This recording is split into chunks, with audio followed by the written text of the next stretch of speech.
Alright friends, so I am going to show you how to get to Nearpod using Schoology.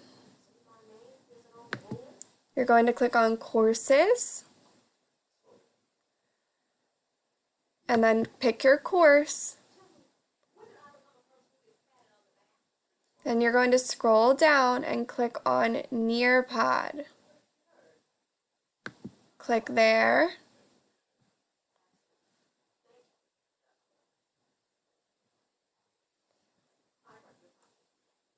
Yes, I understand.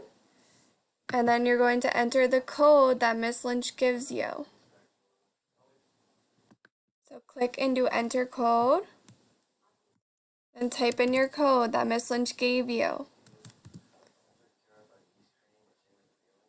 You type that in and then click join.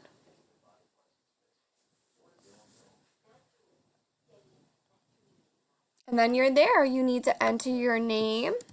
So Miss. And then join lesson. And this is the lesson that Miss Lynch is in. There you go.